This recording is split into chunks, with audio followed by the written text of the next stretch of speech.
Healthy is brought to you by Kirk Market. It's the season when we overindulge, and of course I'm here at Kirk Market with Andrea Hill, nutrition expert, who's going to tell us how to kind of keep it light throughout the holiday season. Good morning. Good morning. Yeah, this is the time of year it all begins. I know. I'm kind of excited, but not so much when it comes to adding the pounds onto what I just lost, you know? Well, you know what the thing is with the holidays, I mean, I think for a lot of people the common thought is, well, okay, diet goes on hold until January the 1st. Yep, and then the resolutions. Yes, exactly. You don't have to wait. You can make certain strategic swaps and improve your overall recipe so that, you know, we're not sacrificing taste, and we're certainly not sacrificing the waistline by January the 1st. So we'll look at a few things that people could do, whether it's their own holiday cooking or what you could do at a cocktail party and so on. All right. So I see we have a little bit of green somewhere here, but let's talk about this group in the front. Yes. Let's start in the front. Yeah. Okay. So it has to do with that cheese tray. Okay, that appetizer cheese tray that we see. Those yummy, strong, full-fat cheeses, right? Now, I'm not saying get rid of all the full-fat stuff, and certainly don't go fat-free, but what you can do is, in addition to some of those flavorful cheeses, you can maybe pepper through some lesser offensive types of cheeses. So maybe try some of the sharp cheddar 2%. Maybe do a goat cheese where, again, you can actually use a little bit more and it won't be as fatty. Okay. Certainly not as caloric as some of the other cheeses. Okay. In addition to that, think about seasonal fruits. I mean, the figs are out now, pears, maybe even some veggies over just those buttery white floured crackers, right? Because that combination of fat and carb really makes you feel like you're bloated before you sit down to that holiday And you're table. ready to go to bed before you even get to eat the rest of it. Absolutely. All right. Now, the Greek, was it yogurt? Greek yogurt. This is plain Greek yogurt, and you've had plain Greek yogurt, I would imagine, Delisa. So it is thicker Greek yogurts, right? It packs a lot more protein. This particular one is a 0% fat, so again, we're saving on some saturated fat and calories. And this is meant to kind of replace some of those dips that might start off with mayonnaise or sour cream. Okay. You can even do a half-half swap. Okay. And it's amazing. You will not tell the difference, honestly. Well, that's good, because a lot of people, they'll be like, oh, that's not going to taste the same. It's going to be, you know, it's going to ruin my sandwich. It's going to ruin my, you know, cracker or whatever. Yeah. So that's good. That helps. Good to know. Definitely.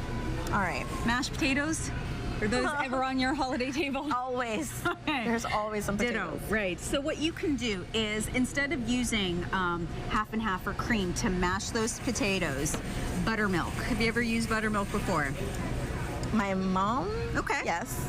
It's great actually in baking as well. It's a great fat replacer, but it has that butteriness without all the fat, right? When we get our milk and stuff. So we can use this, maybe just a tablespoon of butter. Okay. I thought you meant a tablespoon of the cream. I was you can go to town with this. Don't worry about that. It's very low in calories. All right. But then even going beyond that, roasting a head of garlic. That's so delicious too. It's awesome. Squeezing it into the mash so you get that flavor without any fat at all, and maybe even using herbs like chives. Yes, definitely going to add a little, you know, punch to it as well. Exactly. Pumpkin pie. Now, anyone who knows me out there knows that I love pumpkin pie. So delicious. Let's make a song. Oh, I'll be eating the entire song. Right? No, pumpkin pie is amazing, but again, it's that crust, right? That's what really kills it, so to speak, right? And I know we're talking about the holidays, but if you did want to save yourself that way, make the filling and make it into a pumpkin custard without the crust.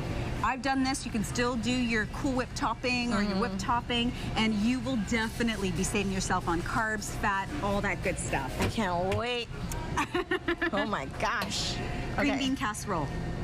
Okay. The classic one with the fried onions, salty soup mix. Again, you might as well just be an added mashed potato or dressing on the side. It's very high in calorie, high in carbs, salt, and so on. So let's clean it up a bit. Let's maybe use some fresh green beans, maybe throwing on top some caramelized shallots, slivered almonds. You can really dress this up and make this a lighter side dish than making it very, again, caloric and fatty. Yeah. Okay. Right? And then last but not least, the cranberries. Cranberry sauce, super high in sugar, of course, but if we could make our own and maybe even do use like a sweet fruit like an apple, you'll use half the sugar in a typical recipe, and again, save yourself on calories. If you need more taste, things like fresh ginger, even a cinnamon stick, could really just add an element of flavor without adding calories, sugar, and so on. All right, so last words. You know what, there's always a calorie savings there. It's just, you know, starting with a few little mini things. Add it, okay? keep it light. Keep it light. Keep it light. Yeah. Words of the day, keep it light. Thank you very much, Andrea. Thanks. Don't forget, you can log on to our website, Cayman27.ky, to watch all of our Live Healthy segments. Don't go away, there's more coming up after the break. Stay with us.